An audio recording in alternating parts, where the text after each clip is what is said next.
Greetings.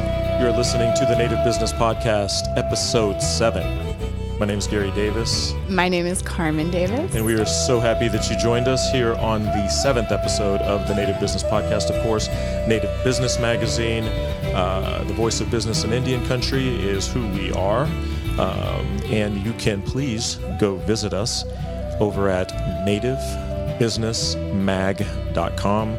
Daily business content that's impacting, affecting Indian country on a daily basis. You can sign up for our newsletter. You can subscribe to the digital edition of the magazine, and you can sign up to get the print magazine for free. And of course, we have our socials. I've learned this word. Socials? I used to say, our social media platforms. No, but I guess we've socials. Condensed it. Yeah, it's even more down to just socials. It's almost 2020, so, it's socials. Well, we've got to stay up on the latest and greatest and all the trends. And you can find us on Twitter, Native Biz Mag, on Instagram and Facebook, Native Business Magazine. That's awesome. And on YouTube. And give us a like when you get there. And on YouTube at just search Native Business Magazine. We don't have our own URL but yet. But we will soon. But we will. They make you have 700,000 million cajillion billion subscribers before they'll give you your own URL. But we'll get there, and it'll make it easier for you to find us on YouTube. But you can, on our YouTube page, see amazing videos. You can see a lot of the content that we've had over the last year. Yeah. Being that we just turned one. And we've also got a documentary up there that we shot on our trip. A documentary short, yes. That's right, to Amsterdam with the Mandan Hadotsanarikara Nation. Today we have, on this episode 7 of the Native Business Podcast, an amazing conversation, an episode that was actually recorded live at the Native Business Summit. Right, which took place May 13th through the 15th in Tulsa, Oklahoma at the Hard Rock Hotel and Casino. And Cherokee Nation was our wonderful Cherokee Nation businesses. Sponsor. Yes. And this one is covering small business, and which has Kendra Clements from We the People Consulting and Brandi Douglas, owner of Bella and Bell, a creative design studio. And Kendra from the great state of Oklahoma, and Brandi from the Puyallup tribe here in Washington State. Being from Oklahoma, I'll sometimes mess up Puyallup. I had to teach him. Yeah. So I've been working on that ever since I've moved to the Northwest. Well, I mean, you should. It's been 20 years, so. Yeah, I know. The Oklahoma twang is hard to get, adjusted sometimes. But nonetheless, we appreciate so much you guys being with us. Thank you for all your support. If you're listening to us on whatever platform, please subscribe on whether that's Google Play, whether that's Stitcher, whether it's Apple Podcasts, and also leave us a comment. You can review us. And if you have any input, suggestions, ideas, please email us at podcast@nativebusinessmag.com. And we would love to hear from you. So without any further ado, we're going to take you now to the amazing guest host that we had, Mika Leonard from the Miami Nation, who covered hosting duties there at the summit. Yes. And the great folks that she had on, Brandi Douglas and Kendra Clements, there at the Native Business Summit. Thank you so much and enjoy. This podcast is entitled Small Business, Marketing and Customer Service, Positioning Your Business Within a Competitive Edge. As a small business owner, you are in the business of marketing. The problem for most small business owners is that they suffer from this marketing idea of the weak syndrome, instead of implementing a systematic approach to the problem of small business marketing. Therefore, developing a strategic marketing plan that emphasizes the identification, attraction, and retention of your customer base is critical to the success of your business. In this session, we will be discussing the steps of positioning your business within a competitive landscape by reviewing these topics: identifying your target market or markets and developing a market segmentation strategy, web and social media presence, identifying, targeting, and retaining your ideal customer base, how to better understand your competition, the needs of your customers, and how to effectively reach customers and improve sales. And with me, I have my two lovely panelists. I have Miss Kendra Clements, President, We the People Consulting, and Miss Brandi Douglas, owner Bella & Bell, a creative design studio, as well as the co-founder of the American Indian Republic News Network. So I'd like to actually turn this over first to Kendra. If you could tell us a little bit more about yourself, about your business, how your business got to where it is today, and then we'll turn it over to Brandi to learn the same things about her. Go ahead. Good afternoon. Thank you for the introduction, and thank you for inviting me here to present a Native business, meaningful and honorable. So thank you to Gary and Carmen for having me on. We the People Consulting Firm, been in business since November of 2015, and for a small business owner, which I still am considered a small business, that can be somewhat of a feat and a success. There's a considerable amount of businesses that do not make it past the first year. I do have a full house consulting firm focused on tribally owned businesses, enterprises, working with tribal nations, small businesses and entrepreneurs as well. The goal of my firm and my consultants is to help these entities, our clients, grow and how to help them navigate change, be it a growth plan or marketing challenges, financial challenges, economic development planning.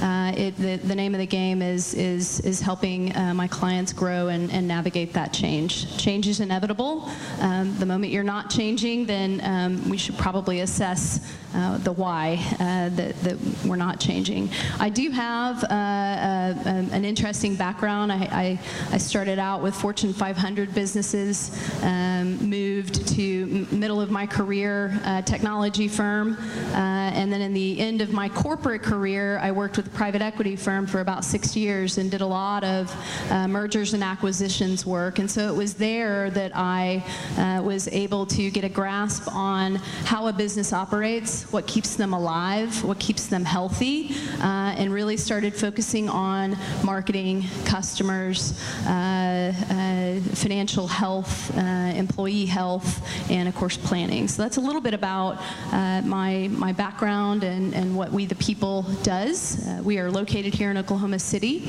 and I'm happy to talk with you all today about this topic. Thank you. We'll definitely be digging deeper into some of those elements you just touched on as we get going on our session. First, I'd like to hear from Brandi Douglas, again, owner of Bella & Bell and the American Indian Republic News Network.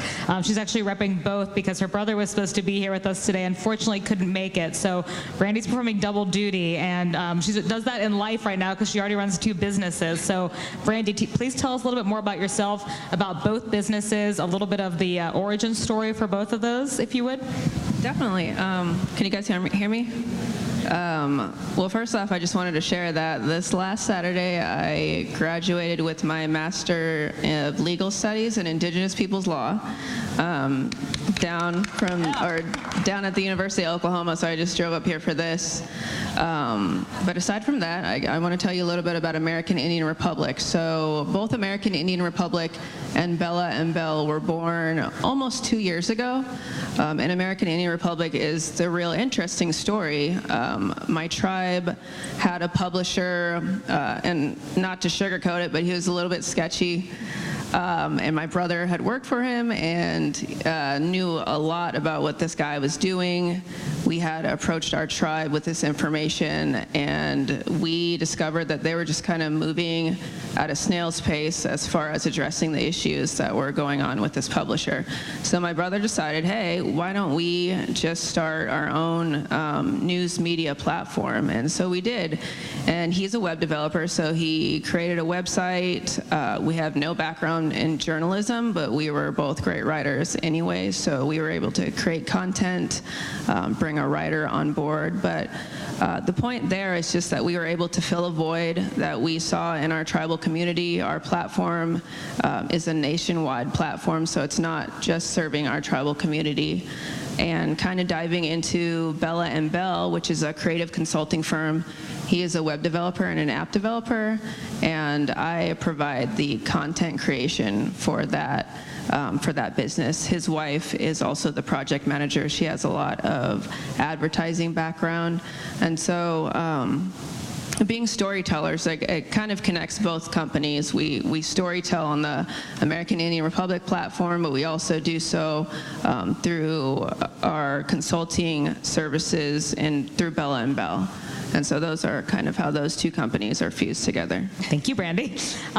Well, so I know, so both of you have consulting businesses in essence now, which I know is it can really be kind of a catch-all term, and it can, sort of be across multiple sectors. So I know, Brandi, you'd already answered this a little bit of how, especially American Indian Republic sort of came about because you and your brother saw that, the news that you needed to be communicated for the tribe was not being done so you guys sort of jumped in and started a business kind of accidentally, didn't necessarily mean to start this. I am curious, Kendra, I know you told us a little bit about your background in Fortune 500 companies and private equity and sort of everything there in between, technology. I mean, was your goal at an early point, or even perhaps not too long ago, to own your own business? What kind of caused that leap to happen for you, and what did that look like in your own head when that was happening?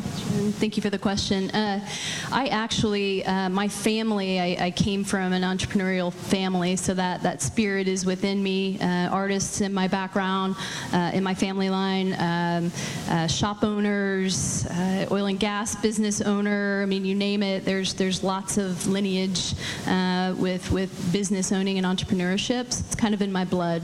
To answer the question, though, no, I did not have a dream or a desire, nor did I think that I was going to be an entrepreneur. That was not a goal of mine.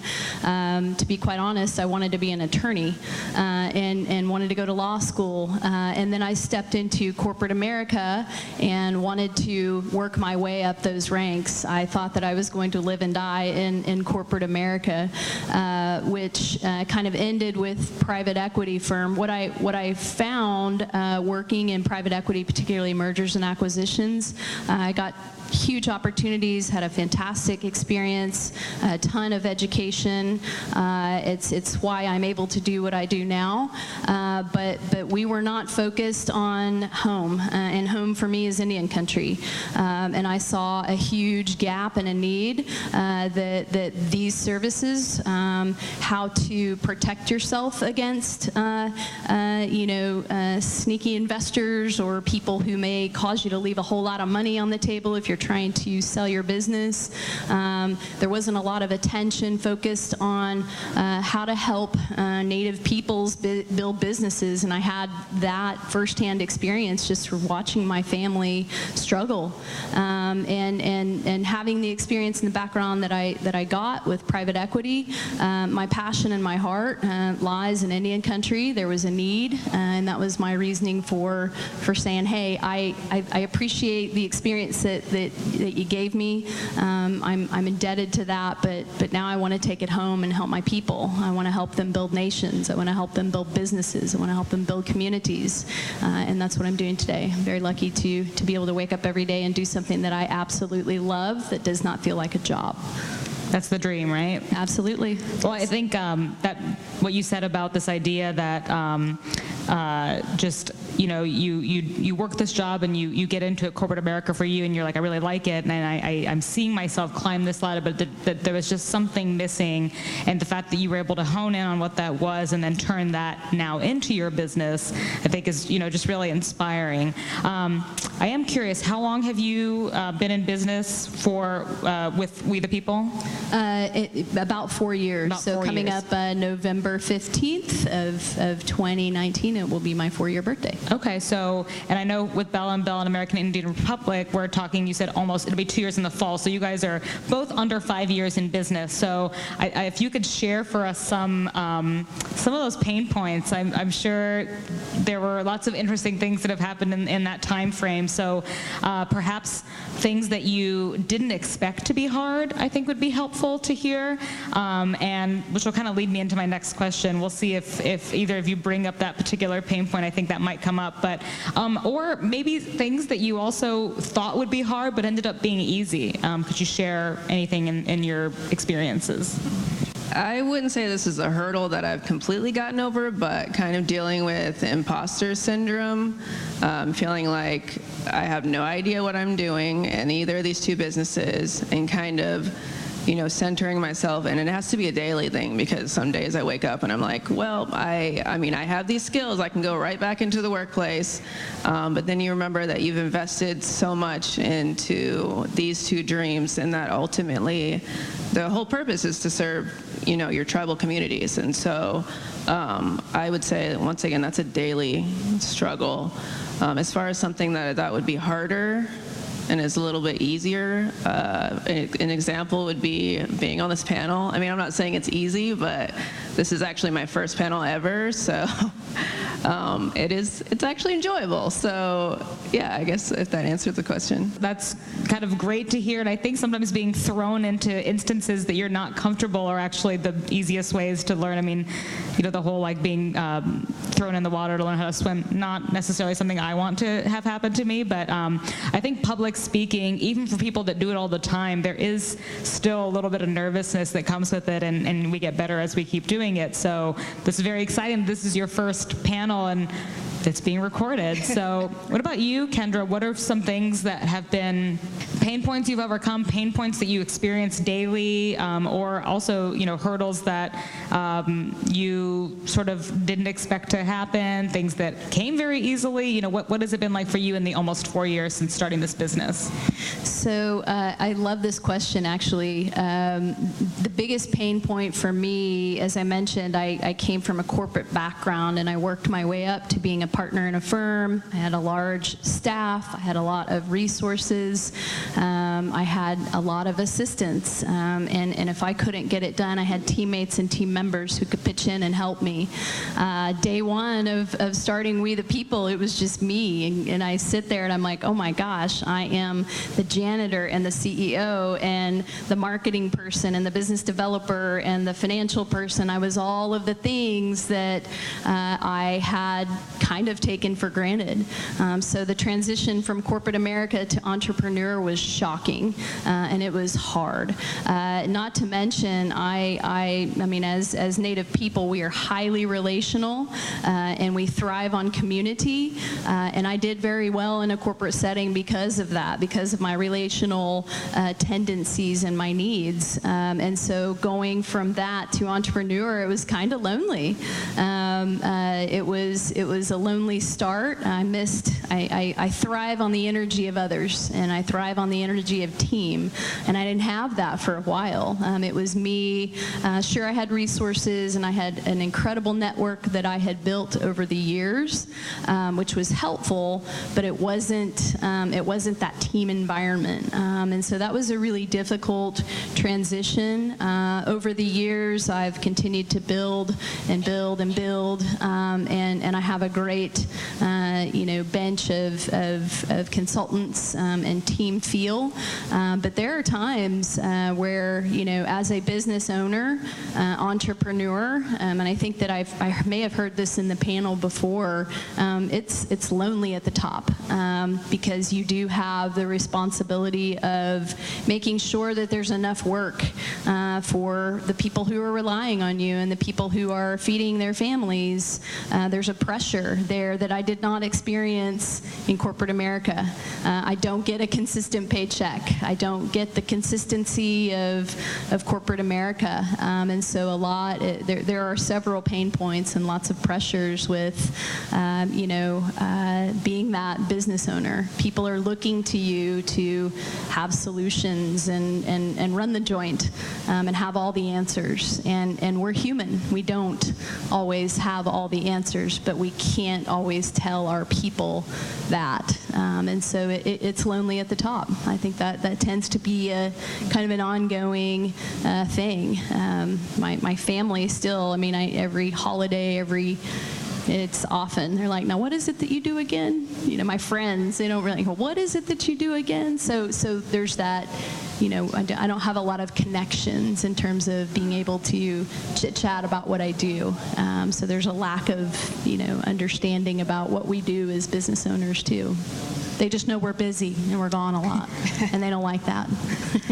Well, I think that's an excellent point, what you mentioned about when you go from working in any kind of an office atmosphere, whether that's corporate America or even working for another small business that you yourself don't own, is, you have colleagues and you have teammates. I myself work mostly remotely, and as an extrovert, that can be very lonely when my cat is my colleague and friend and therapist half the time. I don't have, teammates to talk to and just kind of have that day-to-day chit-chat. How is your weekend? We sort of, like you said, we thrive off other people's energy. But I was also thinking what you just said about how, when you do go from working for someone else, ultimately, even if you are very high in management at whatever that organization is, and you yourself are managing a lot of complex projects, you're managing other people and you're perhaps managing budgets, there is still a directive that you are sort of given. Somebody else is still dictating. There's somebody higher above you who's making decisions. And I think how difficult it must be when suddenly, all of a sudden, you get to make all those decisions. I think people also think, wow, being a business owner is amazing. You're your own boss. You get to decide everything. Well, I'm guessing that's probably a little scary too. I don't know if either of you want to touch on that when all of a sudden, day one, you're like, all right, what do I do? What does that look like? Oh, fear was probably the first emotion that I experienced. It was fear, and it was, imposter syndrome, to your point. I think that's a real thing. I wasn't calling it imposter syndrome 4 years ago. I was just trying to, do the whole fake it till I make it thing, and I feel like I've done, I've been successful at making it. But that journey there it's anxiety, it's pressure, it's, you don't want to fail. For me, I was hugely successful in corporate America and did a lot of great things and created a great life for myself and my family. And then it was, what if I don't have all that consistent stuff that I'm familiar and comfortable with? I've got to create all of this stuff all by myself, but I really didn't. I just kind of sold myself short. I knew what to do. I still know what to do, but I counsel and coach executives and business owners all the time over the same thing, and it is, sure, acknowledge the fear. We've got to let that in, but don't let it stop you. You're in this for a reason. You knew you could do it, so keep going. We have a committee up here that gets real saucy sometimes, and we've got to tone that thing down and just keep moving forward. But yeah, fear was, I was scared to death because I didn't want to fail. It was scary to me to fail. Thankfully, I have not yet. But I can't say that. There's been lots of failures. I have failed my way to where I am. And all of those have been incredible learning experiences. But yeah, the fear is real, for sure. And yeah, just to add to that, so my very first business was back in 2013. I was a health coach and a personal trainer for a while. And before that, I was working full-time at my tribe's court as a court clerk. And I remember the night before I was going to turn in my 2 weeks to kind of jump headfirst into my business, I had a panic attack in my bed because I was like, okay, I'm about to just give away all this security that I have, a consistent paycheck, all of that stuff. And I did it. It wasn't a successful job, although it did last about 2 years. But this second time around, I was like, okay, the fear wasn't as great the second time around. It was there, but I've always consistently fallen back on feeling the fear and doing it anyways, and it hasn't failed me yet. But yeah, coming from working in an office where somebody's delegating stuff to having to set your own schedule and sticking to it because nobody is going to get on your butt about it, that's definitely a learning experience, but it's something that I'm trying to hone every day still. I can only imagine. I think I think of myself as a very structured person, sort of very routine oriented. So to have that disrupted would be very chaotic, to me personally. And I think, but it takes a lot of like courage and tenacity, like you said, to give up.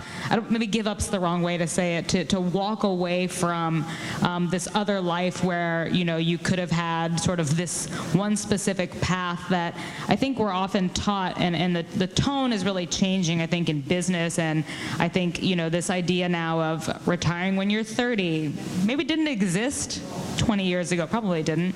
I've surpassed that, sadly. But that people now are looking at work to be something different than go to the same job for X number of years, retire from said job, and sort of shampoo, rinse, repeat, and that people, sort of this innovative entrepreneurial mindset is really sort of becoming a thing. And what it is forcing people to do is to take that risk that a lot of folks thankfully are willing to do and then talk about it. I think business coaching and entrepreneurial books are probably some of the best-selling books out there of people that are willing to say, I had this amazing corporate job, I was making well into the six figures, and I walked away, and here's what I'm doing now. And I'm really impressed by both of you. I haven't been able to make that leap myself yet, and I'm sure part of it is the fear, but I really commend you for doing that and for acknowledging that it was difficult and that it is difficult and that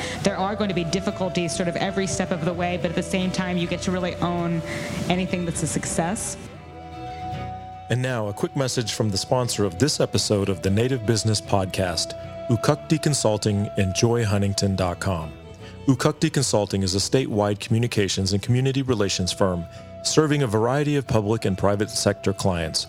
Joy Huntington, Ukukti's Consulting's president and principal consultant, has lived in rural Alaska for 15 years and has an in-depth understanding of socioeconomic, cultural, environmental, and political issues that face rural communities. Ukukti Consulting brings positive energy and promotes meaningful relationships for projects and companies across Alaska through effective communications, outreach, and facilitation efforts. Joy Huntington, who has received the Alaska Federation of Natives President's Award for Future Leadership and the Doyon Limited Future Leadership Award, has also been featured in Native Business Magazine as one of the 2019 Native Business Top 50 Entrepreneurs. She is very involved in bettering Native communities and recently launched the Joy Huntington brand of products and services to facilitate her work across Indian country. Her services include motivational speaking, youth engagement, career planning and coaching, journaling workshops, mentoring women in business, and entrepreneurial workshops. For more information on Ukukti Consulting, please visit uqaqti.com, ukukti.com. And for more information about Joy Huntington, please visit joyhuntington.com today. That's JoyHuntington.com today. If you'd like to sponsor the Native Business Podcast, please email us at sponsor@nativebusinessmag.com. And now we return you to the Native Business Podcast. One thing I want to ask you about, and I understand that you're both in service-oriented businesses. You're not out there selling a specific product. You're not in food service, for instance. What does your customer acquisition look like? What kind of customers are you going after? How I know in business terms, and now I'm thinking about like all those buzzwords on shows like Shark Tank when they say, what's your cost per customer? What's your cost per acquisition? I'm guessing it's a little difficult to talk about in these types of industries. You can't say, well, we put out a Facebook ad and that's going to yield us this many sales of this product that's going to cost us this many cents when we manufacture it in China and bring it back here. This is your time, your effort. I'm imagining a lot of your time and relationships out there talking to people, explaining what it is you do, explaining what your value add is. So with that, long-winded beginning of a question. What is your customer acquisition strategy? How have you had to be agile with that? How do you sort of change that based on the type of customer you're going after? Can you just kind of explain to me what that looks like for each of your businesses, and either one of you feel free to start in on that. Customer acquisition strategy for me, first and foremost, is relationships. My reputation. I have one reputation and will only always have one, so I protect it. I'm guarded with even individuals that I would bring on to work on my team. I'm very protective of that because I've working in Indian country now for as long as I have, and I also have a nonprofit on the side that's specific to Native women. So I've been involved in Indian country for 25 years now, and I've seen a lot of things that cause me to be very protective of Indian country. And so reputation, that's a strategy for me. Networking, that's a huge strategy for me. We are, I mentioned earlier, we're highly relational individuals, and so it's storytelling. It's getting individuals to understand what it is that I do and how I can serve them, how I can help a community, or how I can help a business or a tribe for that matter. So I would say my strategy, it's relationships based on my reputation, my skill set, the know-how, the resume, and then of course just that relational side of it with my potential clients. I've narrowed that because I have had a corporate background and have been in multiple industries, but I've narrowed that to I only want to work with Native people. I only want to work in Indian country. I only want to serve my people, and so I have targeted. That's my market, and that's tribally owned enterprises, small businesses, Native owned, and working with tribes as well. As far as American Indian Republic, it's mainly about our readership. And so just making a platform that allows people to kind of showcase their own stories, that's the focus there. And I think that's really important, that people are able to tell their own stories, and that's what we're kind of emphasizing across our social media platforms whenever we're talking to people. The stories on our platform aren't those big stories that you see across outlets, the major news outlets, the stories that you quickly forget, but these are the stories of the people. And so when I approach people, I'm like, this platform is for you. If you have a story and say, you just graduated from college and you don't think it's a big deal like that, this is a platform for you, because as a Native person, that's very important. Communicating that to people and then garnering their interest in that way. As far as Bell and Bell, we are very focused on Native communities, primarily our own. However, we have found it to be a huge struggle to actually create interest from our own tribal community. Unfortunately, we have to sell ourselves really hard to our own people sometimes. I don't quite understand that yet. I always come back to my leadership and I say it's very important that you hire Native peoples. I don't know why you don't understand that. I try and explain that to them, but that's just something, we have to embrace our people. I will be that annoying person that shows up to my tribal council and says, hey, I'm here again and I have these services and there's a need that needs to be filled, and I'll be back tomorrow. So, but just coming back and just reiterating that our tribal communities don't know that they have these services available and that they can help their different entities by hiring us. May I say something? I agree with you, and I'm glad that you brought that up. My biggest competitors are non-Native companies who don't even live in the state of Oklahoma, who have less experience or who have less of a resume, who may also charge more and less quality. And so I feel your pain. It is absolutely absolutely a frustration of mine as well. But we've got to employ our people. We have very qualified tribal members, people in Indian country who would do anything to work for the betterment and the improvement in the building process. They want to be a part of that. I know I do. That's why I wake up every morning. And so we've got to employ our people. We've got a ton of talent when we're doing a disservice by not employing our people. Well, thank you both for sharing that. And Brandi, I know we had talked about this exact thing yesterday as well, that I think many of you, in the room, small business owners, or those listening will share, is that why is it that my own tribe is my most difficult customer? Why is it that I have to work extra hard to prove to them that I am actually qualified to be doing this, or that I have whatever this skill set is? And I don't know if it's, I think this is common in a lot of communities. I think it's, we were trying to remember, there's some term for it that I can't think of right now, but just this idea that, those that are close to us, we sort of put in a different category. When a stranger comes in and spouts off some expertise, you're just sort of naturally more inclined to believe it. And I'm not exactly sure what it is about our human brain that does that, but it is unfortunate, because I think for Native small business owners starting out, why wouldn't you go to your own tribe first and foremost? That's who you would expect sort of the unprecedented support from. And to have to feel like you have to fight for that business, I think a lot of people might want to just, quit right there. And that's really tragic. We may be losing out on other future businesses because sort of the door was shut at the first juncture. But I think that is not uncommon, and I appreciate both of you bringing that up. I don't think that's an easy thing to say. We don't want to sort of speak out of turn about our own people, about Indian people, but it is true. We do need to support other Indian-owned small businesses. I know you hear it at every conference, like any kind of a business conference, all the economic development conferences. I've been to a bunch of them too. Everybody's saying it. Buy Native. I mean, buy Indian. It's an act, and people still aren't doing it. We have tons of Native vendors here today, and we have Native businesses represented.